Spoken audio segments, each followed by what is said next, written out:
নমস্কার বন্ধুরা, তোমরা সবাই কেমন আছো? আশা করি সকলে খুবই ভালো আছো। পম্পা সিম্পল কুকে সবাইকে স্বাগত।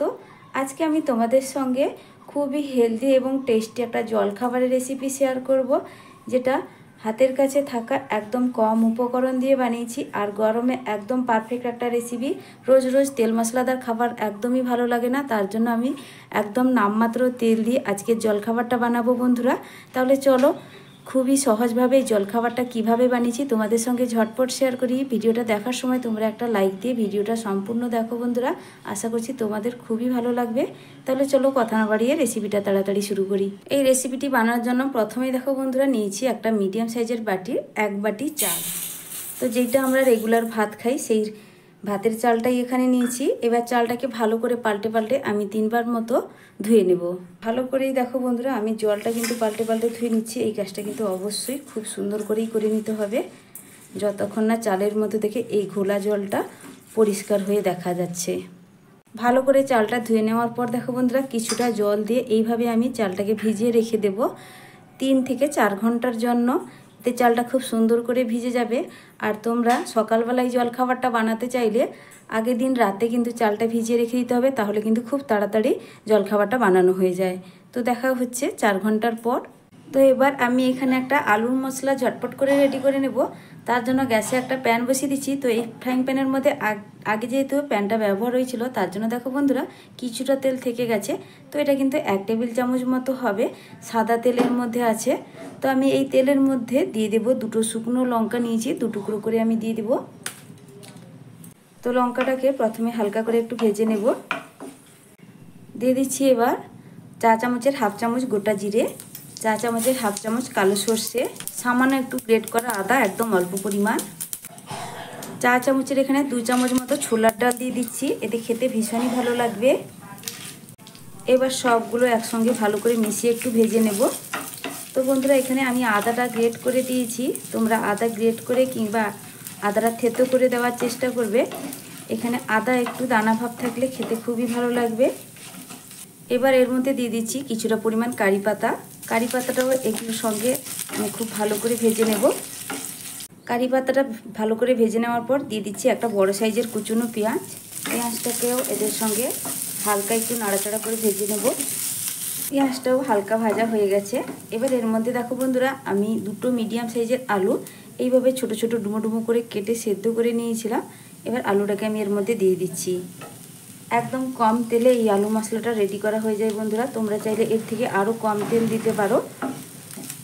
তো এবার ভালো করে আলুটাকেও এর সঙ্গে নাড়াচাড়া করে নেব।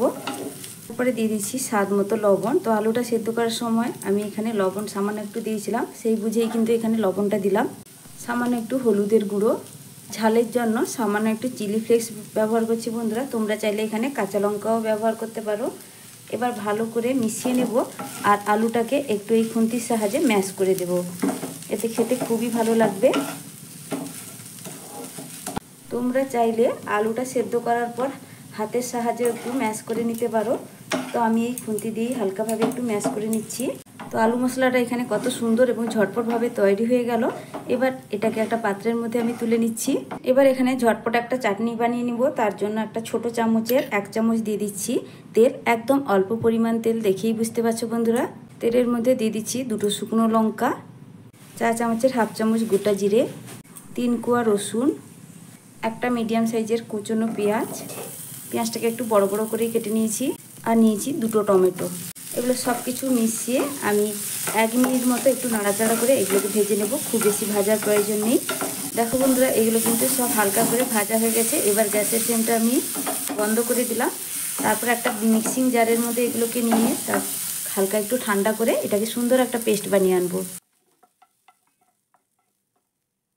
সব শেষে দিয়ে দিচ্ছি 2-4 ফোঁটা মতো লেবুর রস।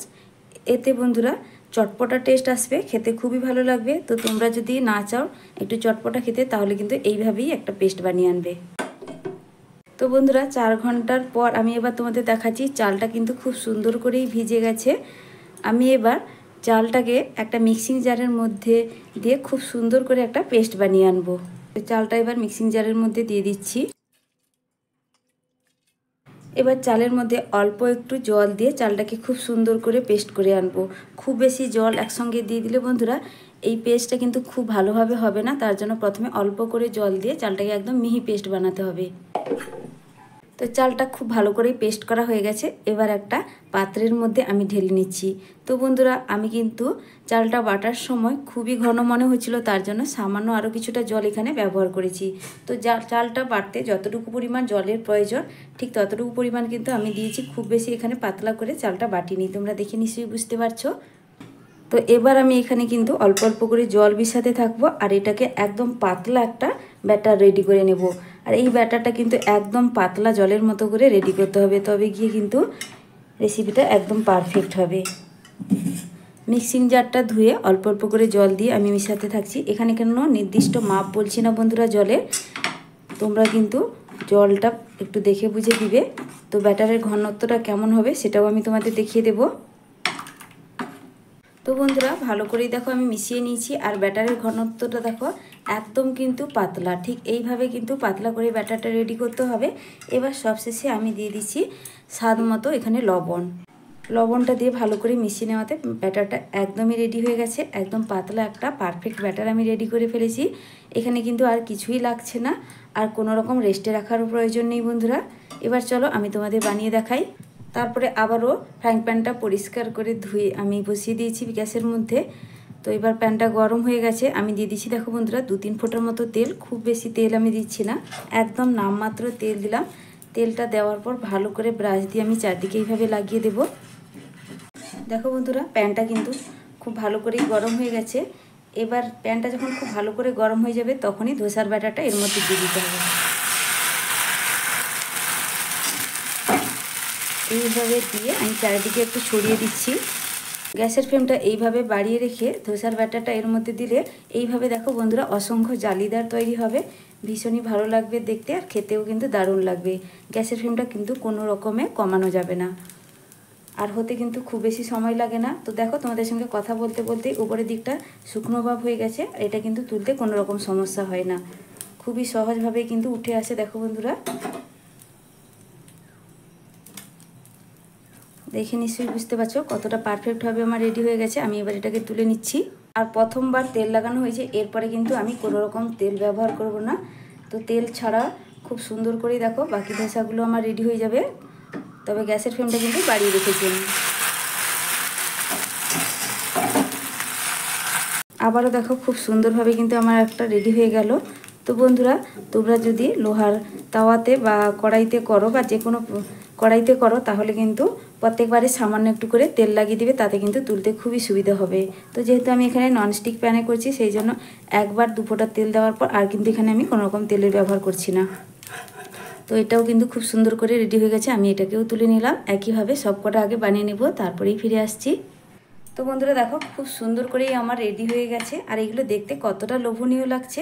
আর একদম দেখো বন্ধুরা পুরো দুধের মতো সাদা আর অসংখ্য জালিদার, আর কতটা সফট হয়েছে। এগুলো কিন্তু ভীষণই সফট হয়, খেতে কিন্তু দুর্দান্ত লাগে।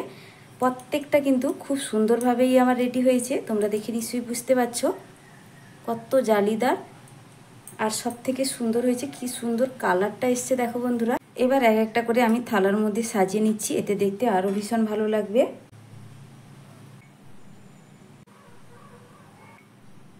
এবার আলু মশলাটাকেও আমি সাজিয়ে দিচ্ছি। এবার সবশেষে দিয়ে দিচ্ছি এখানে চাটনি। তো চাটনির মধ্যে লবণটা আমি আগে দিইনি, সবশেষেই লবণটা দিয়ে দিচ্ছি বন্ধুরা। লবণটা দিয়ে ভালো করে এখানে মিক্সড করে দেব। তো বন্ধুরা দেখো থালিটা খুব সুন্দর করেই সাজিয়ে নিয়েছি আমি দেখতে ভালো লাগার জন্য। চাটনির উপরে একটা কারি পাতা দিয়ে দিলাম, আর ছোট ছোট কারি পাতার উপরে দিয়ে সাজিয়ে দিচ্ছি, এতে দেখতে ভীষণই ভালো লাগবে। তো বন্ধুরা আমার এই আজকে জলখাবারের রেসিপি তোমাদের কেমন লাগলো অবশ্যই কিন্তু কমেন্ট করে জানাবে। আর যদি ভালো লেগে থাকে তাহলে বন্ধুদের কাছে একটাই অনুরোধ করব, লাইক শেয়ার সাবস্ক্রাইব করে আমার পাশে থাকবে। আজকের মতো টাটা বন্ধুরা, ফিরে আসছি নতুন এক রেসিপি নিয়ে। তোমরা ততক্ষণ ভালো থেকো, সুস্থ থেকো।